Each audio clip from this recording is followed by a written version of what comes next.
Chapter 5. Raskolnikov walked after him. What's this?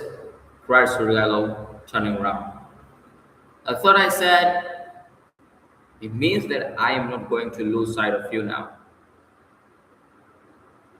What? Both stood still and gazed at one another, as though measuring their strength. From all of your half-tipsy stories, Raskolnikov observed harshly. I am positive that you have not given up your designs on my sister, but are pursuing them more actively than ever. I have learned that my sister received a letter this morning. You have hardly been able to sit still all this time. You may unearth a wife on the way, but that means nothing. I should like to make something myself. Raskolnikov could hardly have said himself what he wanted and of what he wished to make certain. Upon my word, I'll call the police. Call away. Again, they stood for a minute facing each other. At last, Surigalov's face changed. Having satisfied himself that Raskolnikov was not frightened at his threat, he assumed a mirthful and friendly air. What a fellow! I purposely refrained from referring to your affair, though I am devoured by curiosity. It's a fantastic affair. I put it off till another time, but you are enough to rouse the dead. Well, let us go.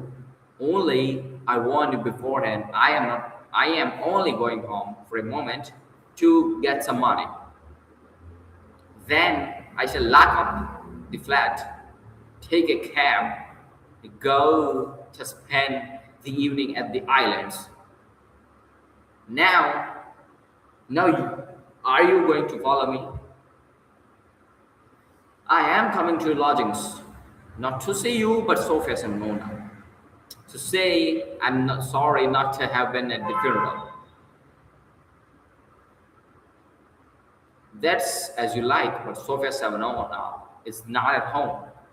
She has taken the three children to an old lady of high rank, the patroness of some orphan asylums, whom I used to know years ago.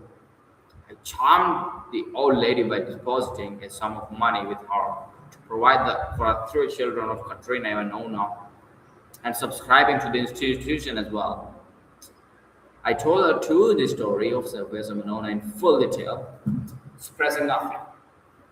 It produced an indescribable effect on her.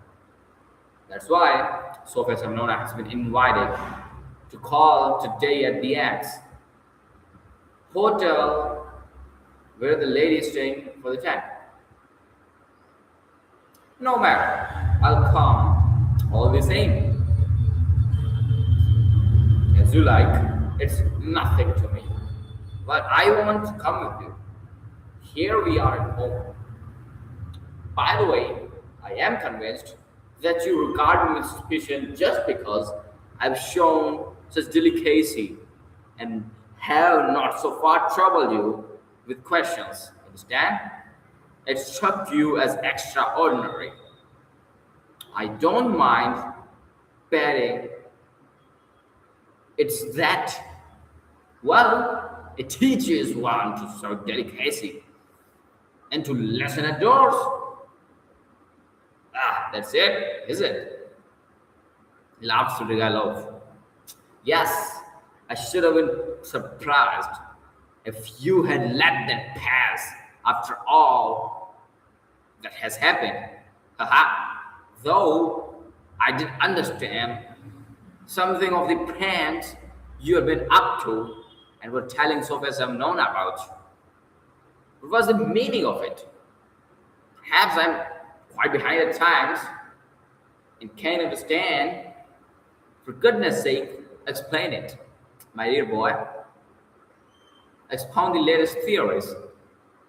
You couldn't have heard anything. You're making it all up.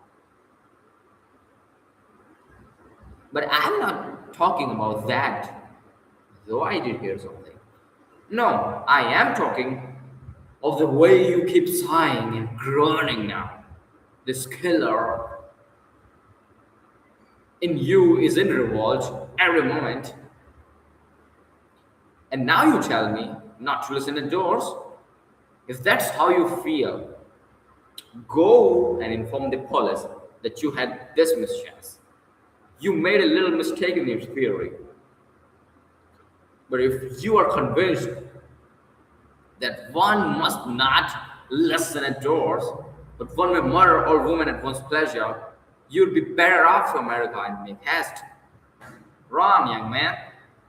There may be still time. I am speaking sincerely. Haven't you the money? I'll give you the fare. I'm not thinking of that at all. Raskolnikov interrupted with disgust.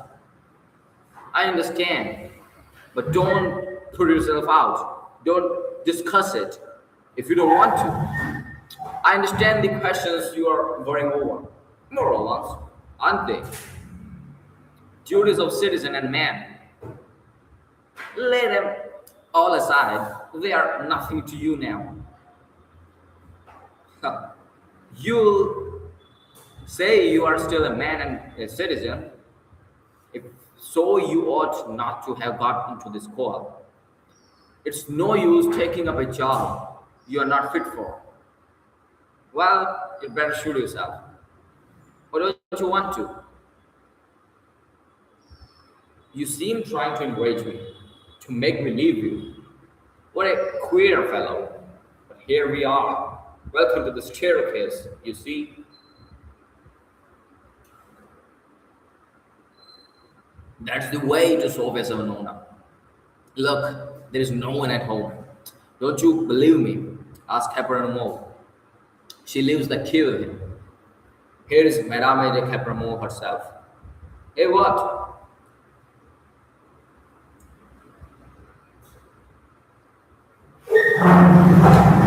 She is rather deep. Has she gone out? Where did you hear? She's not in and won't be till late in the evening, probably. Well, come to my room. I want you to come and see me, didn't you? Here we are.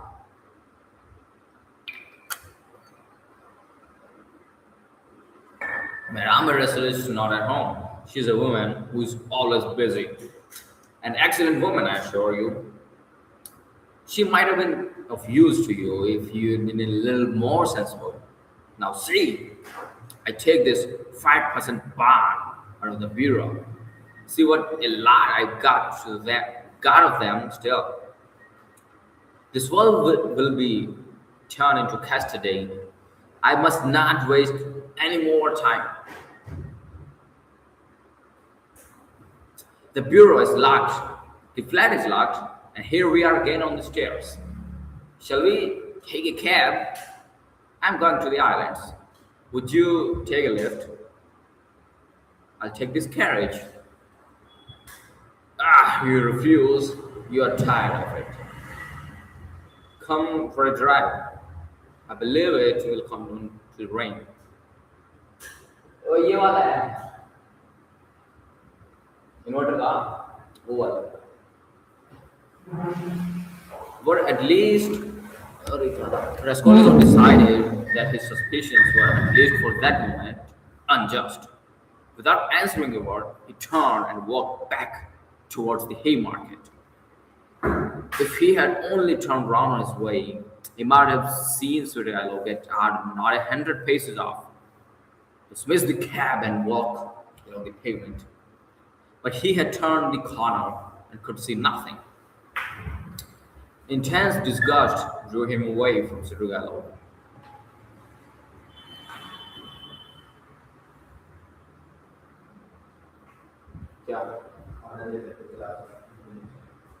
Light यहाँ से सही आती है Please wait a little. To think that I could, for a one instant, look for help from that coarse brute, that depraved sensualist and blackguard, right? Raskolnikov's judgment was uttered too lightly and hastily. There was something about Sudrigilo which gave him an original, even a mysterious character. As concerned his sister, Raskolnikov was convinced that Sudrigilo would not leave her in peace. But it was too tiresome and unbearable to go on thinking and thinking about this.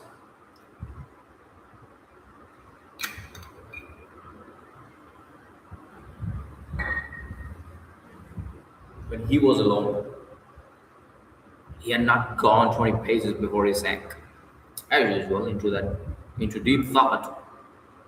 On the bridge, he stood by the railing and began gazing at the water, and his sister was standing close by him. He met her at the entrance to the bridge, but passed by without seeing her. Dunia had never met him like this in the street before, and was struck with dismay. She stood still and did not know whether to call to him or not. Suddenly, she saw Svirgalo coming quickly from the direction of the Haymarket. He seemed to be approaching cautiously. He did not go onto the bridge, but stood aside on the pavement, doing all he could to avoid Raskolnikov seeing him. He had observed Dunya for some time and had been making signs to her. She fancied he was signaling to beg her not to speak to her brother, but to come to him. That was what Dunya did. She stole by her brother and went up to Svidrigailov. Let us make a haste away, Svidrigailov whispered to her. I don't want Rodion Romanovich to know of our meeting. I must tell you that I've been sitting with him in the restaurant close by where he looked me up, and I had great difficulty in getting rid of him. He has somehow heard of my letter to you and suspects something. It wasn't you who told him, of course, but if not you, who then? Well, we have turned the corner now. Dunya interrupted. My brother won't see us. I have to tell you that I am going no further with you. Speak to me here. You can't tell it all in the street. In the first place, I can't say it in the street. Secondly, you must hear Sofia Semenovna too. And thirdly, I will show you some papers. Oh well, if you won't agree to come with me, I shall refuse to give any explanation and go away at once. But I beg you not to forget that a very curious secret of your beloved brother is entirely in my keeping. Dunia stood still, hesitating, and looked at Surya with searching eyes. What are you afraid of? He observed quietly. The town is not the country, and even in the country, you did me more harm than I did you. Have you prepared Sofia Semnona? No, I have not said a word to her, and am not quite certain whether she is at home now. But most likely she is. She has buried her stepmother today. She is not likely to go visiting on such a day. For the time, I don't want to speak to anyone about it, and I half regret having spoken to you. The slightest indiscretion is as bad as betrayal in a thing like this. I live there in that house. We are coming to it. That's the porter of our house. He knows me very well. You see? He's bowing. He sees I'm coming with a lady, and no doubt he has noticed your face already. And you will be glad of that if you're afraid of me. Suspicious. Excuse my putting things so coarsely. I haven't a flat to myself. Sofia Samnona's room is next to mine. She lodges in the next flat. The whole floor is lodgings. Why are you fretting like a child? Am I really so terrible? Sweetie lips were twisted in a condescending smile, but he was in no smiling mood. His heart was throbbing, and he could scarcely breathe. He spoke rather loud to cover his growing excitement, but Dunia did not notice his peculiar excitement.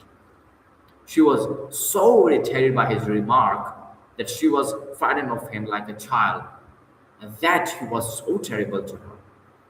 Though I know that you are a man of honor, I am not in the least afraid of you. Lead the way. She said with apparent composure, but her face was very pale. Surigailo stopped at Sonia's room. Allow me to inquire whether she is at home. She is not. How unfortunate. But I know she may come quite soon. If she's gone out, it can only be to see a lady about the orphans. Their mother is dead. Dead. I've been meddling and making arrangements for them. If Sophia Samnon does not come back in 10 minutes, I will send her to you. Today, if you like. This is my flat. These are my two rooms. Ramira Solid, my landlady, has the next room. Now, look this way. I will show you my chief piece of evidence. This door from my bedroom leads into two perfectly empty rooms, which are to let. Here they are. You must look into them with some attention. Sweetie occupied two very large furnished rooms. Julia was looking about her mistrustfully, but saw nothing special in the furniture or position of the rooms. Yet, there was something to observe. For instance, that Surigalo's flat was exactly between two sets of almost uninhabited apartments. His rooms were not entered directly from the passage, but through the landlady's two almost empty rooms, unlocking a door leading out of his bedroom. Surigalo showed Junior the two empty rooms that were to let. Junior stopped in the doorway, not knowing what she was called to look upon, but Surigalo hastened to explain.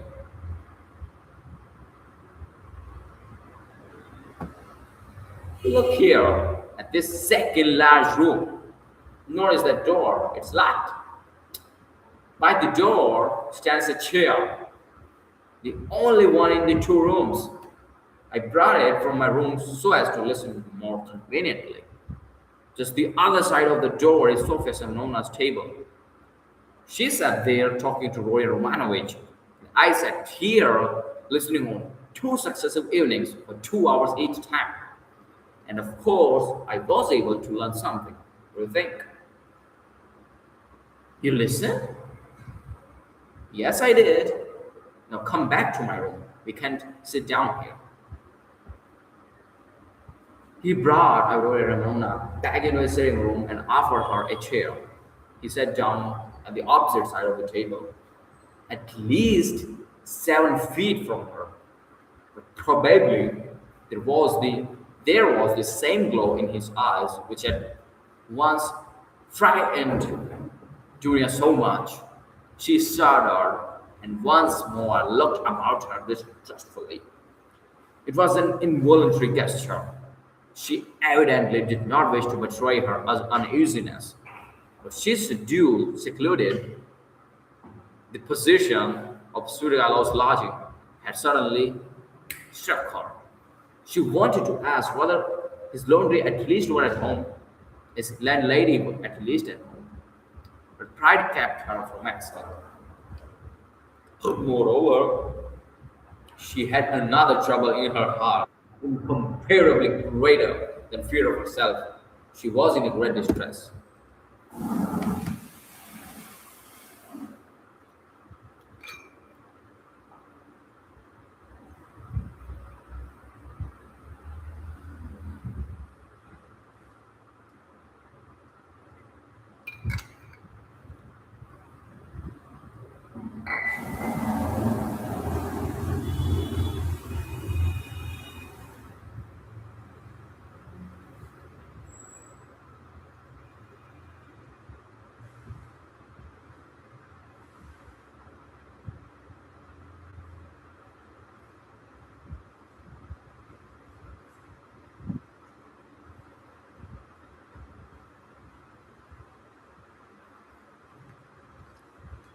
Here's your letter, she said, laying it on the table. Can it be true what you write? You hint at a crime committed. You say, by my brother. You hint at it too clearly. You daren't deny it now. I must tell you that I'd heard of this stupid story before you wrote and don't believe a word of it. It's a disgusting and ridiculous suspicion. I know the story and why and how it was invented. You can have no proofs. You promise to prove it. Speak. But let me warn you that I don't believe you. I don't believe you. Dunia said this, speaking hurriedly. For an instant, the color rushed to her face. If you didn't believe it, how could you risk coming alone to my rooms? Why have you come? Simply from curiosity. Don't torment me. Speak. Speak. There's no denying that you are a brave girl. Upon my word, I thought you would have asked Mr. Resume to escort you here. But he was not with you, nor anywhere near. He was on the lookout. It's spirited of you. It proves you want to superior language. But everything is divine in you.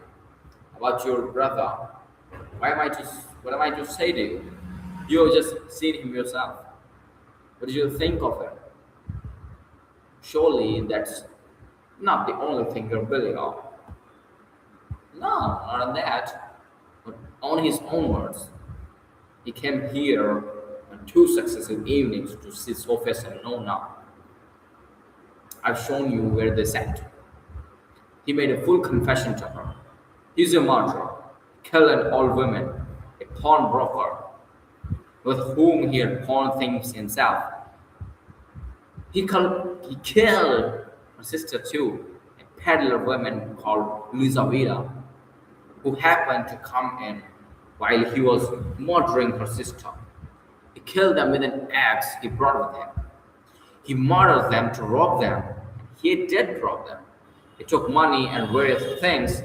He told all this, word for word, to Sophia Semnona, the only person who knows his secret. But she's had no share by word or deed in the murder. She was as horrified at it as you are now. Don't be anxious. She won't betray you. It cannot be, muttered Junia, with white lips. She gasped for breath. It cannot be. There was not the slightest cast, no sort of ground. It's alive. It's alive.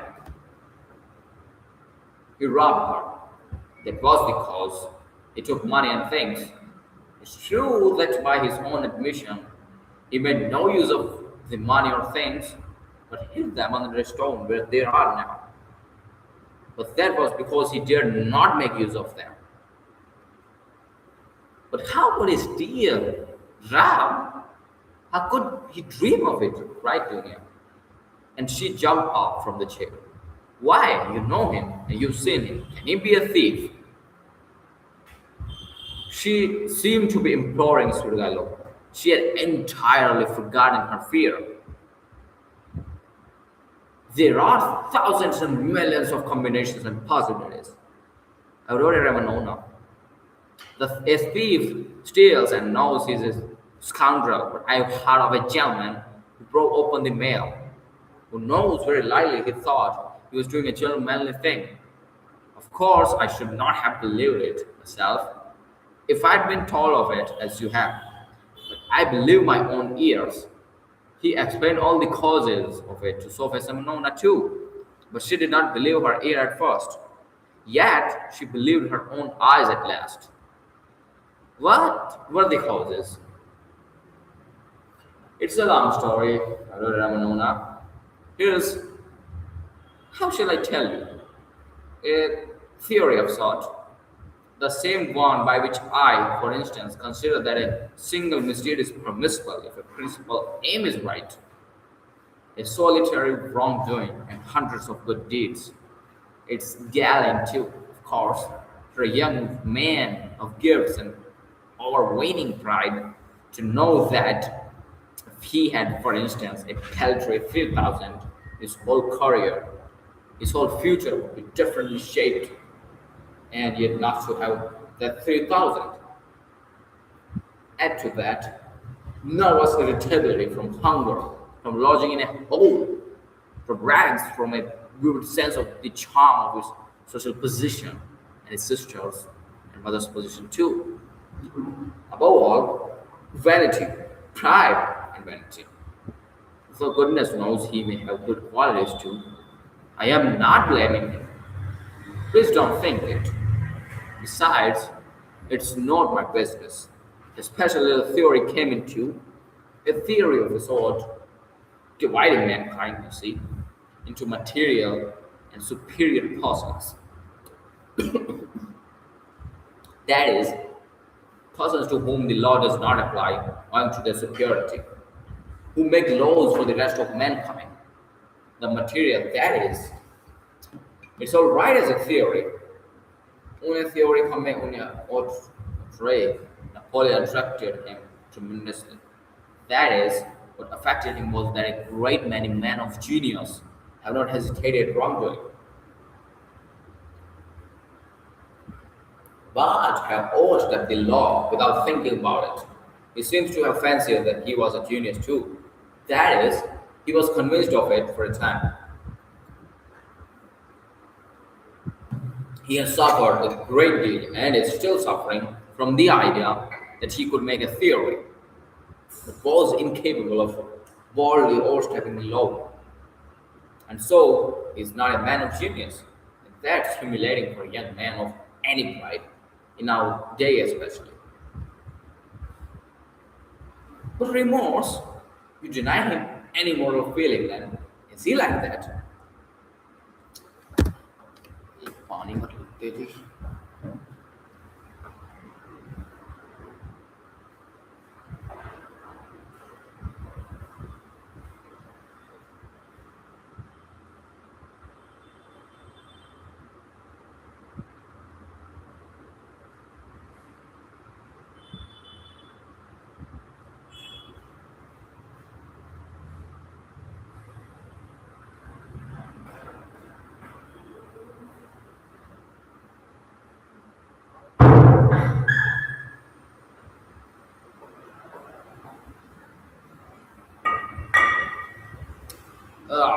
I wrote it Ramanona. Everything is in a medal now. Not that it was ever in very good order. Russians in general are broad in their ideas. I wrote it Ramanona.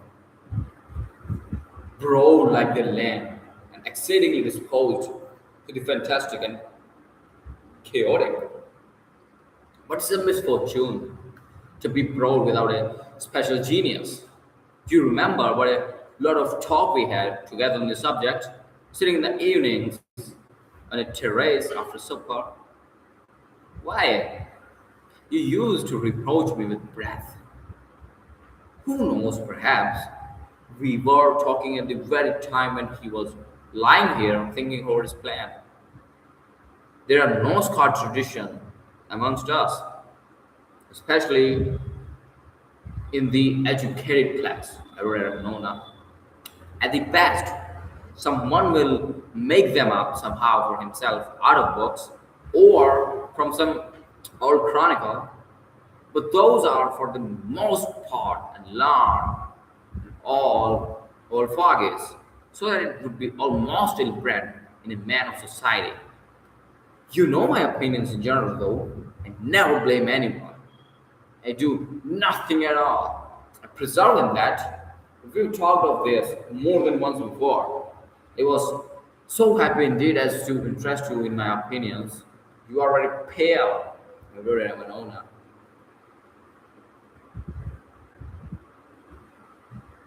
I know his theory. I read that article of his about man to whom all is permitted.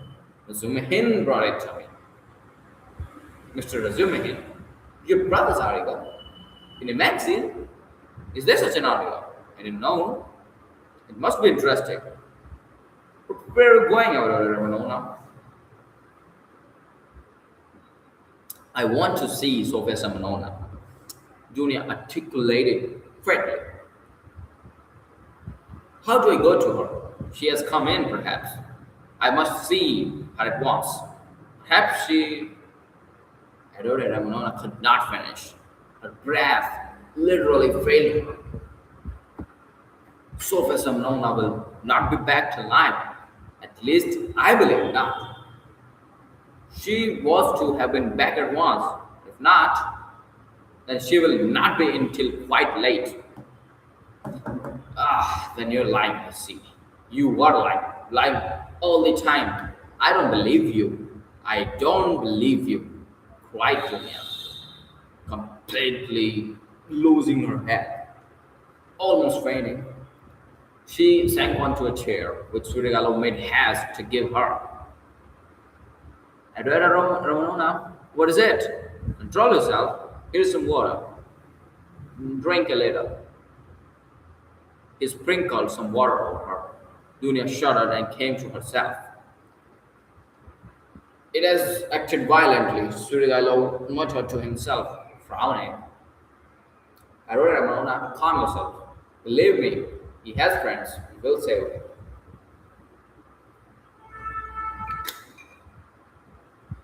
Would you like me to take him abroad? Have money. I can get a ticket in 3 days. And as for the murder, he will do all sort of good deeds yet to atone for it. Calm yourself. He may become a great man yet. Well, how are you? How do you feel? Cruel man, to be able to jeer at it. Let me go. Where are you going? To him. Where is he? Do you know? Why is this door locked? We came in at that door and now it is locked. When did you manage to lock it? We couldn't be shouting all over the flat on such a subject. I am far from jeering. It's simply that I'm sick of talking like this. But how can you go in such a state? Do you want to betray him? You will drive him to fury, and he will give himself up. Let me tell you, he's already being watched. They are already on his track. You will simply be giving him away. Wait a little. I saw him and was talking to him just now. He can still be saved. Wait a bit. Sit down. Let us think over it together. Think it over together. I asked you to come in. I asked you to come in order to discuss it alone with you and to consider it thoroughly. But do sit down. How can you save him? Can he really be saved? Dunia sat down. Suryalo sat down beside her. It all depends on you. On you. On you alone. He began with glowing eyes, almost in a whisper, hardly able to utter the words. Free motion. Dunia drew back from him in alarm. He too was traveling all over. You, one word from you, and he saved. I'll save him. I have money and friends. I'll send him away at once. We'll get a passport, 2 passports, one for him and one for me. I have friends, capable people. If you like, I'll take a passport for you, for your mother. Would you want me to resume him? I love you too. I love you beyond everything. Let me kiss the hem of your dress. Let me. The very rustle of it is too much for me. Tell me, do that and I will do it. I'll do everything. I'll do the impossible. What you believe, I will believe. I'll do anything. Anything. Don't look at me like that. Do you know that you're killing me? He was almost beginning to rave. Something seemed suddenly to go to his head. Dunia jumped up and rushed to the door. Open it! Open it, she called, shaking the door. Open it! Is there no one there? Surigalo got up and came to himself. His still trembling lips slowly broke into an angry, mocking smile. There is no one at home, he said quietly and emphatically. The landlady has gone out, and it's waste of time to shout like that. You are only exciting yourself uselessly. Where's the key? Open the door at once. At once, base man. I have lost the key and cannot find it. This is an outrage, cried Dunia, turning pale as death. She rushed to the farthest corner, where she made haste to barricade herself with a little table. She did not scream, but she fixed her eyes on the tormentor and watched every movement he made. Suriallo remained standing at the other end of the room, facing her. He was positively composed, at least in appearance, but his face was pale as before. The mocking smile did not leave his face. You spoke of outrages now, Ramanona. In that case, you may be sure I've taken measures. Sovesamnona is not at home. The Capramosa, far away. There are five locked rooms between. I am at least twice as strong as you are, and I have nothing to fear besides. For you could not complain afterwards. You surely would not be willing actually to betray your brother. Besides, one would believe you. How should a girl have come along to visit a solitary man in his lodgings? So that even if you do sacrifice your brother, it could prove nothing. It's very difficult to prove an assault. Aurora Manona. Scoundrel, whispered Dunia indignantly. As you like, but observe I was only speaking by way of a general proposition. It's my personal conviction that you're perfectly right. While less is hateful, I only spoke to show you that you need have remorse, even if you are willing to save your brother of your own accord. As I suggest to you, you would be simply submitting to circumstances, to violence, in fact, if we must use that word. Think about it. Your brother's and your mother's fate are in your hands. I'll be your slave all my life. I'll wait here. Surigalo sat down on the sofa about 8 steps from Dunia. She had not the slightest doubt now of his unbending determination. Besides, she knew him.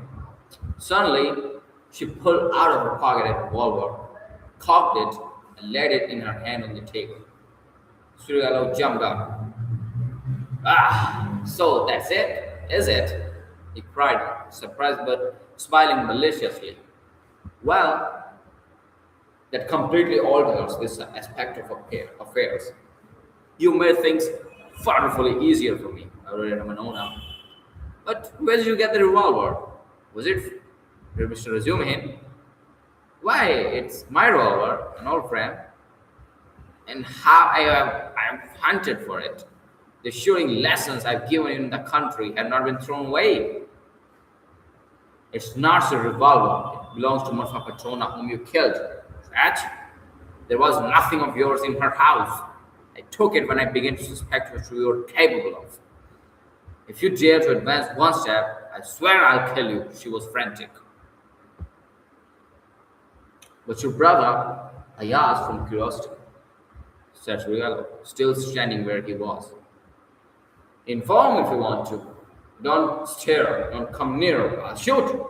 Poison your wife, I know. You are a murderer yourself. She held the revolver ready.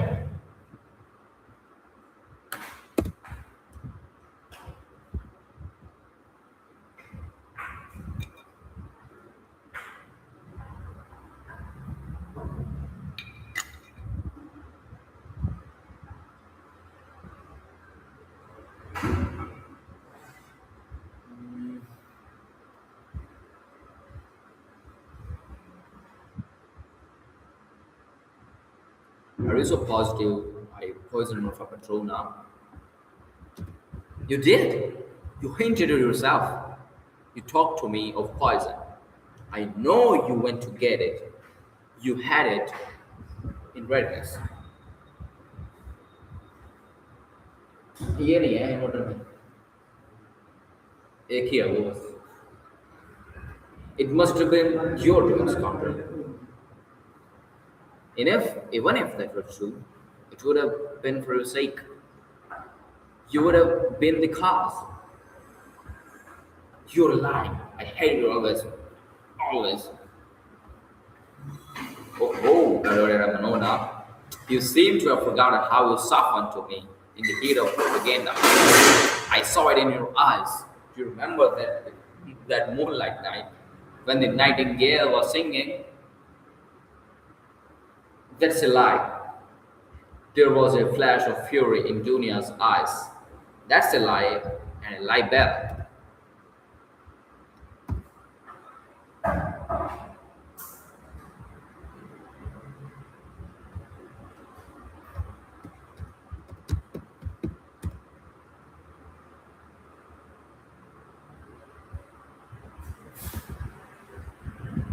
A lie? Well, if you like, it's a lie. I made it up. Women ought not to be reminded of such things. He smiled. I know you will shoot, you pretty little creature. Well, shoot away. Dorian raised the revolver, and the deadly pair gazed at him, measuring the distance and awaiting the first movement of his paw. Her lower lip was white and quivering, and her big black eyes flashed like fire. He had never seen her so handsome. The fire glowing in her eyes at the moment she raised the revolver seemed to kindle him, and there was a pang of anguish in his heart. He took a step forward, and a shout rang out. The bullet gauged his air and flew into the wall behind. He stood still and laughed softly. The Vespa stung me. She aimed straight at my head. What's this, blood? He pulled out his handkerchief to wipe the blood, which flowed in a thin stream down his right temple. The bullet seemed to have just grazed the skin. Grazed the skin. Dunya lowered the revolver and looked at Surya not so much in terror as in a sort of amazement. She seemed not to understand what she was doing and what was going on. Well, you missed. Fire again. I'll wait, said Surya softly, still smiling, but gloomily. If you go on like that, I shall have time to seize you before you cock again. Dunya started, quickly cocked the pistol, and again raised it. Let me be, she cried in despair. I swear I'll shoot again. I'll kill you. Well, at 3 paces you can hardly have it. But if you don't, then his eyes flashed and he took 2 steps forward. When a shot again, it missed fire. You haven't loaded it properly. Never mind. You have another charge there. Get it ready, I'll wait. He stood facing her, 2 paces away, waiting, gazing at her with wild determination, with ferociously passionate, stubborn set eyes. Gloria saw that he would sooner die than let her go. And now, of course, she would kill him at 2 paces. Suddenly, she flung away the revolver. She's dropped it, said Sriala with surprise. And he drew a deep breath. A weight seemed to have rolled from his heart. Perhaps not only the fear of death, indeed, he may scarcely have felt it at the moment.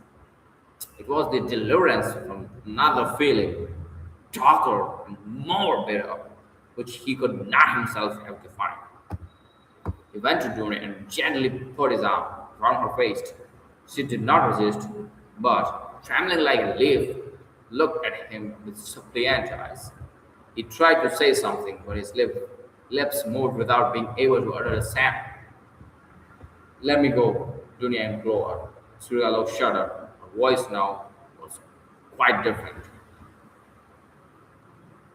Then you don't love me? He asked softly. Dunya shook her head. And you can't? Never, he whispered in despair. Never. There followed a moment of terrible, dumb struggle in the heart of Suryailov. He looked at her with an indescribable gaze. Suddenly, he withdrew his arm, turned quickly to the window, and stood facing it. Another moment passed. Here's the key. He took it out of the left pocket of his coat and laid it on the table behind him, without turning or looking at Dunya. Take it, make haste. He looked stubbornly out of the window. Dunya went up to the table to take the key.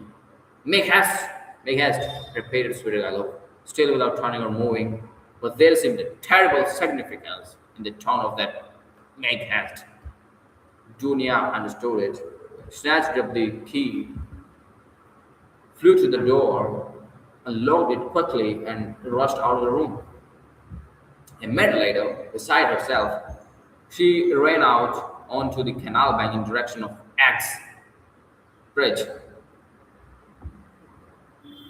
Suryalu remained 3 minutes standing at the window. At last, he slowly turned, looked about him, and passed his hand over his forehead. A strange smile contorted his face. Pitiful, sad, weak smile, a smile of despair. The blood, which was already getting dry, smeared his hand. He looked angrily at it, then wetted a towel and washed his temple. The revolver which Dunya had flung away lay near the door and suddenly caught his eye. He picked it up and examined it. It was a little pocket, three-barrel revolver of old-fashioned construction. There were still two charges and one capsule left in it. It could be fired again. He thought a little, put the revolver in his pocket, took his hat, and went out. Here ends this chapter 5.